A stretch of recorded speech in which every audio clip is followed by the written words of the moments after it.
Hey Lone Oak, it's your Mayor Trey Reed, and I'm hoping to share a quick moment with you discussing the state of our city. 2019 was a season of change and rediscovery for our town. It was a year of learning and building, of restoring relationships, creating policy, emphasizing process, and building systems meant to last. This past year, we've worked hard reconnecting with our local and regional allies, such as county officials, MetroPlan, Central Arkansas Planning and Development District, Metro Little Rock Alliance, Entergy, the Little Rock Air Force Base Community Council, and with other surrounding sister cities. The focus here in City Hall has been to create common sense policies that we hope will optimize your tax money, help us better utilize our resources, and build trust in our procurement process. We've been consciously focusing on inclusion, seeking all voices, asking tough questions, and looking for ways to take advantage of every opportunity.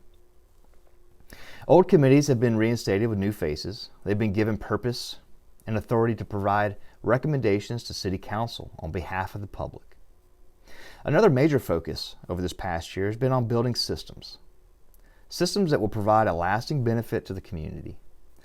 We've realigned the Streets Department under Public Works, initiated expectations that our city code has a meaning and that our ordinances will be enforced. We've redefined our condemnation process, scheduled quarterly condemnation meetings, and we will begin soon acting on nuisance properties. We're working to add transparency into our building process and to better communicate what that process looks like in order to set clear expectations for local builders. This past year, you've had to readjust to changes in city administration and to a new city council. That change is not always easy, but this change has proven to be productive. To reinforce this, I want to break down some of the major projects that we've either initiated, managed, or accomplished over this past year, and then follow up with our goals as we enter into 2020. Looking back over the past year, I truly believe that the most meaningful accomplishment has been the conscious inclusion of citizen input. Our communication has not been perfect, and we strive to be better every day. Several public committees have experienced either a realignment or reinstatement, such as the Budget and Finance Committee, the Planning Commission, the Tree Committee, and our Census Committee. I must also mention the smaller committees that have managed a process and made recommendations for our City Council to act upon. These include members of the Depot Restoration Committee and the Concession Stand Committee.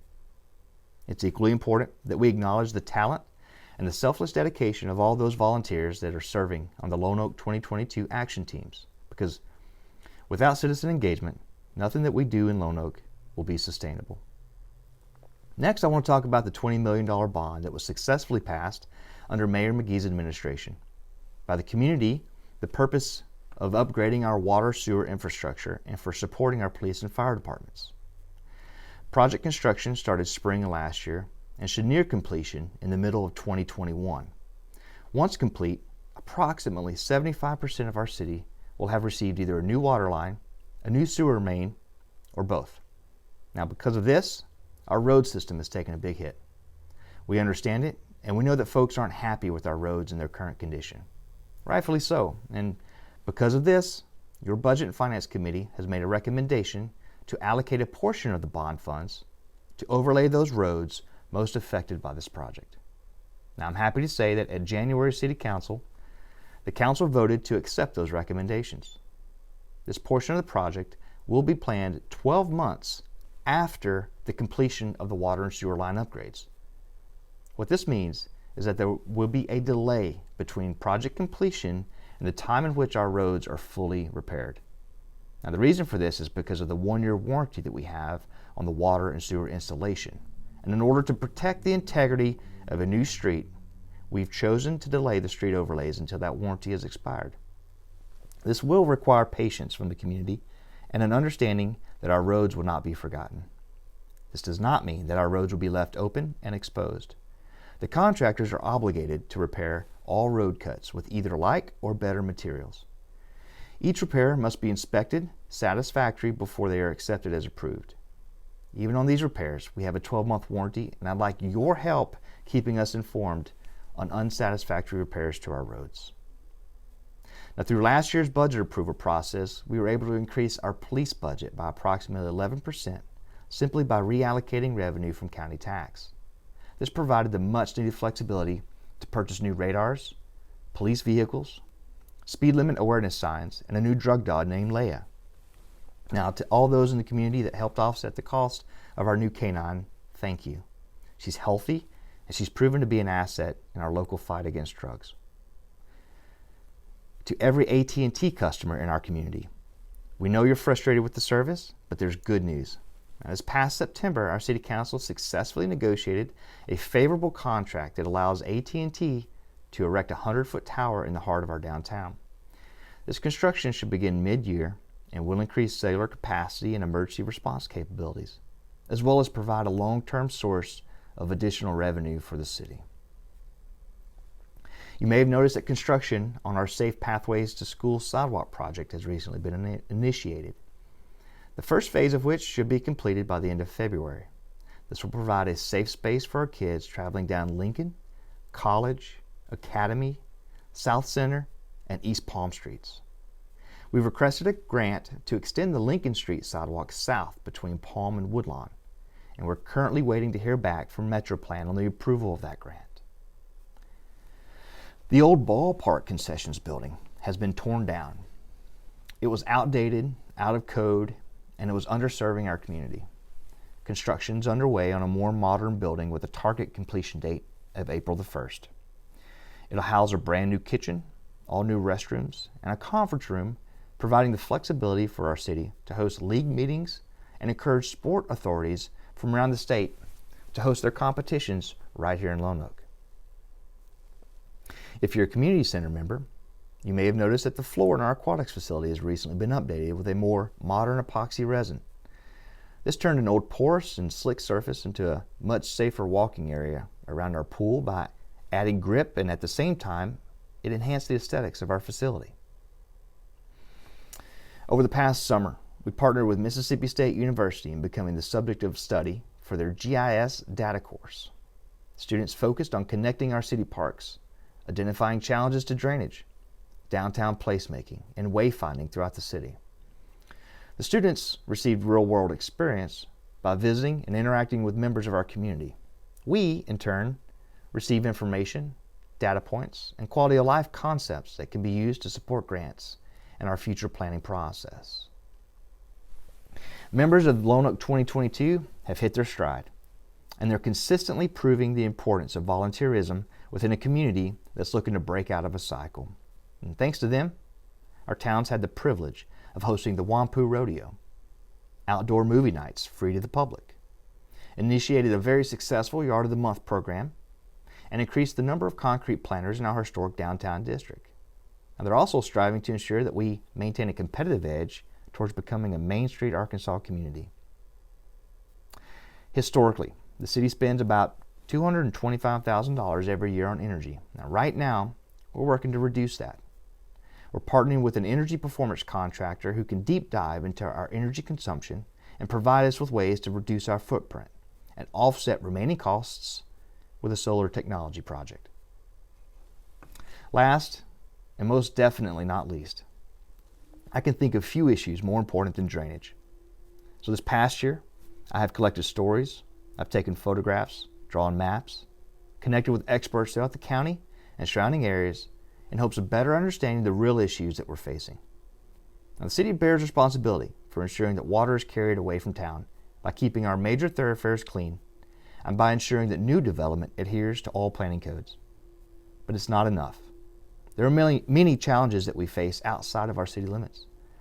That makes this a much larger, more comprehensive issue. These challenges include minimal slope, unkept ditches, undersized culverts, and unnatural impediments to water flow, some of which are located miles outside of the city. We need help from the county to ensure our culverts downstream are kept clean, and we need help from the U.S. Army Corps of Engineers to ensure our natural watersheds remain unimpeded. Our floodplain map is 13 years old and it's outdated. It does not accurately reflect the properties that have been affected by the flooding in recent years. And in contrast, there is also a disproportionate number of members within our community carrying necessary flood insurance that may protect them and their families from the realities that we're facing. I will continue strengthening partnerships and seeking professional wisdom as we work towards finding the right solution to our drainage problem. There are some short-term actions that we can take as a city, but at large, this is a regional issue, and it will most likely take years to resolve. That's the reason I have not waited to place focus on it. It's our community's #1 burning platform, and it's my goal to have a master drainage plan before the end of my term. It's been a very busy, very productive 12 months, but we have an exciting year ahead of us. Now, as our nation lacks a technically skilled workforce, Lone Oak has been given a very rare opportunity to lead the charge in workforce development right here in Central Arkansas. This March, you have a responsibility to get out and vote. It's my hope that as a community we choose to invest in our children and we vote yes for the millage increase that will be required to build the new Carver Business Academy, a proposed 30,000 square foot facility that will house 5 hands-on programs of study designed to prepare students for skill-based careers right out of high school. It will be located on a 9-acre lot east of the post office. This location will provide accessibility for heavy equipment, deliveries, and participants from surrounding districts. Specialized training will also be offered by experts in the field to help students connect their learning with practical applications. This is an opportunity to strengthen our partnership with ASU-BB, as the Academy will offer certified programs such as diesel maintenance, ag and aquacultural business, industrial technology, and internships in healthcare. Now, Cabot, Carlisle, and Des Arc have all shown their interest through letters of support, and they fully anticipate sending interested students from their districts. Additional spaces within the center will include a lecture hall and a Carver Multicultural Auditorium. Adjacent to the facility will be a medical clinic providing educational opportunities to students interested in pursuing careers in healthcare. It will also serve the medical needs of local students, faculty, and families within our community. This is our opportunity to provide our children with access to technical and certified education, to stop local talent loss, and to build our very own workforce here in Lone Oak. Additionally, having an asset like the Carver Business Academy is a pivotal step towards enabling the economic development strategy that we are pursuing in partnership with AEDC and Metro Little Rock Alliance. April 1st is Census Day. Our Census Committee has a hope of reaching everyone and a goal of securing 90% participation rate. You matter, and your decision to participate will likely be the greatest action you will take on behalf of your city over the course of the next 10 years. It's a secure process. It costs you nothing and provides Lone Oak with greater representation and financial apportionment. It makes the community stronger. Our commercial building process has been inconspicuous and misunderstood. This has been due in part to a general lack of administrative capacity and intentionality as to the necessary requirements for obtaining a building permit. This lack of communication has hindered growth and has created frustration. In an attempt to address these issues, we've created an entire department dedicated to community development. We've hired a very qualified and capable state inspector to lead this new department, the purpose of which is to create an administrative position that provides direct oversight on building inspection, permit issuance, and overall code compliance. Now, every community struggles with noncompliance. Vacant buildings, misplaced trash, high grass and weeds, graffiti, inoperable or broken down vehicles. As we move forward into the future, you can expect to see a more mature, more proactive code enforcement program. Now, our goal here is to enhance our community's value through consistent enforcement of property standards and to prevent negligent property owners, derelict homes, and rundown properties from deteriorating and becoming eyesores within the community. Our condemnation process has recently been redefined, and we will begin hosting quarterly meetings, at which 3 properties will be voted on for removal. Because of state notification requirements, this could take time to see improvement. However, this will provide a very intentional method of ridding our community from unsafe and unsanitary buildings at an average of approximately 1 property per month. Building this system and managing this process to ensure property owners, investors, and business owners know exactly what is required of them is vital to our success as a community.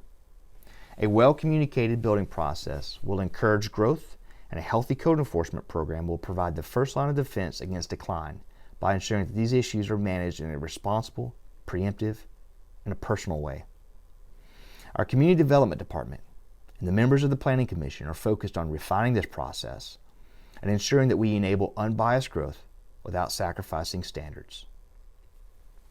As an extension of momentum for our Kickstart initiative, the University of Central Arkansas will soon provide Lone Oak with a fully staffed administrative position. It's a 12-month position with the possibility of a 2-year extension. My intent is to leverage this additional manpower to seek grants for unfunded projects and to enable Lone Oak 2022 initiatives with additional support and resources. It's a huge boost for our city, and we owe gratitude to UCA for their support. As one aspect of improving our quality of life, I hope to see an intentional appreciation for arts and culture. Art is fundamental to who we are as people and who we are as a community. Art inspires, it enables tourism, it fosters creativity and social beauty. Art helps us express our values, build bridges between cultures, and it brings us together despite differences in ethnicity, religion, or age. With your help and involvement, this could be the very year that we see our community consciously decide to include and invest in the arts. And lastly, you can expect that I will continue to communicate, advocate for, and tell Lone Oak's story. This may take many shapes. You can expect a continued use of social media to broadcast events and other information pertinent to the city's well-being. We've allocated money into this year's budget for a new website, and my hope is to soon see our digital presence rebuilt through a website that will better represent the people of our community and the progress that we are currently experiencing. We need a website that will be user-friendly, that will provide information to families looking to relocate here, and that will encourage investors to take interest. I want to see our town initiate a billboard campaign along the I-40 corridor that will encourage passersby to stop in Lone Oak for gas, food, and hotel rooms. Now briefly, allow me to share with you a few of my personal goals for the coming year. A lot of my time over the course of this past year has been spent right here in this office working from behind this computer. I'll be making a conscious effort to be more visible in and throughout the community and to spend more quality time with folks in conversation. I'll continue working to improve pathways for public input and ensure that city business is as transparent as possible. This means admitting fault when we get it wrong and ensuring proper recognition to those who deserve it when we get it right. I will continue leading with a vision and working with your city council to perpetuate this cycle of progress. I want to leave you with what you can do, okay? What can you do for Lone Oak? On April the 1st, participate in the census. I want to encourage you to generate conversation, keep your neighbor accountable, and do your part. Get counted because you matter. Invest in our children's academic future. Show up to vote on March the 3rd and vote yes for the millage increase that will provide funding for the construction of the Carver Business Academy. Early voting is February the 18th through March the 2nd at the Lone Oak Community Center. Attend a Lone Oak 2022 public session. Your opinions matter, and they're actively being sought after. If you're a small business owner, I want to encourage you to seriously consider investing in a partnership with the Lone Oak Chamber of Commerce. Shop local, keep our dollars in town. It adds up and every dollar counts. Be a volunteer at the Lone Oak Family Resource Center on Tuesdays and Thursdays, 10 to 12. Our animal shelter is at maximum occupancy. So be a responsible pet owner and have your pet spayed or neutered. You can be a good neighbor, treating everyone with kindness and welcoming new neighbors to the community with an old-fashioned casserole. Offer to help them move in or borrow items that they need until they're settled. Spend quality time with your children. Invest in their future by reading them books, eating dinner together, and enabling their talents. Be a part of the solution. Get involved and volunteer your time. Now, as we enter into a year that will in every way prove to be polarizing on a national level, let's remain unified in a resolve to love one another despite our differences. Let's maintain a commitment to improve our quality of life at the local level.